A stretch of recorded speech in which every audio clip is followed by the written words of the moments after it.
आजको हाम्रो यात्राको सुरुवात भइसकेको छ। बिहानै 8 बजे हामी होटलबाट लगेज हालेर पेसेन्जर हालेर रेडी भएर जाँदैछौँ।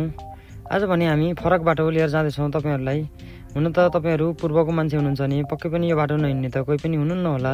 तैपनि नयाँ साथीहरुलाई थाहा नहुन सक्छ। आज हामी जनकपुरबाट सिन्धुली बर्दिवास हुँदै खुरकोट निक्लेर धुलीखेल हुँदै काठमाडौँसम्मको यात्रामा रहनेछौँ। आउनुहोस् है त तपाई पनि हामीसँगै भिडियोमा जोडिनु होला।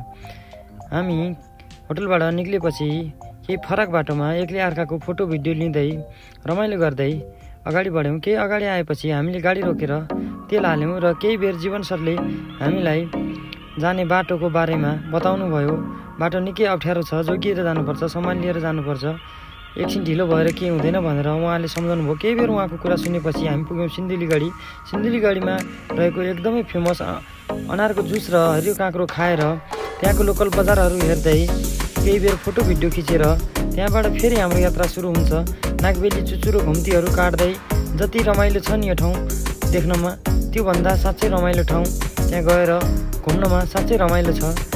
केही बेर त्यहाँ फोटो भिडियो लिएर निरन्तर हामी अगाडि बढ्यौँ। अब भने हामी तल मुलकोटमा रहेको ताज रिसोर्टमा आइसकेका छौँ। यहाँ खाजा नास्ता गरेर फेरि हाम्रो यात्रा यहाँबाट अगाडि बढ्छ। र यहाँबाट अगाडि बढिसकेपछि भने हामीलाई केही सावधानी अपनाएर जानुपर्छ, किनभने गए सालको बर्खाले गर्दा यो बाटोमा निकै क्षति पुगेको छ। बाटो छेदविच्छेद अवस्थामा रहेको छ। यात्रा गर्दा एकदमै होसियार भएर गर्नुपर्छ। अझ पानी आएको बेलामा त झन् धेरै जाम लाग्छ, खोलाको खोलै जानुपर्छ। बाटोहरू निकै बिग्रेको छ। त्यही भएर होसियारीपूर्वक हामी त्यहाँबाट बिस्तारै अगाडि बढ्दै धुलीखेल निक्ल्यौँ। धुलीखेल आएपछि भने अब हामीलाई ढुक्क भयो, किनभने हामी यहाँबाट 2-3टा बाटो चुज गरेर काठमाडौँ जान सक्छौँ। नाला हुँदै पनि जान सक्छौँ भने तलबाट पनि जान सक्छौँ। यसैले अब हामीलाई कुनै पनि डर छैन। यसरी हामी जनकपुरदेखि बिहान 8 बजे हिँडेको बेलुकाको 5 बजे हामी काठमाडौँ आइपुग्यौँ। र तपाईँ पनि पूर्व कतै जाँदै हुनुहुन्छ भने सिन्धुली बर्दिवासको बाटो हुँदै जानु होला। बाटो एकदमै रमाइलो छ, रमणीय छ, घुम्न लायकको छ।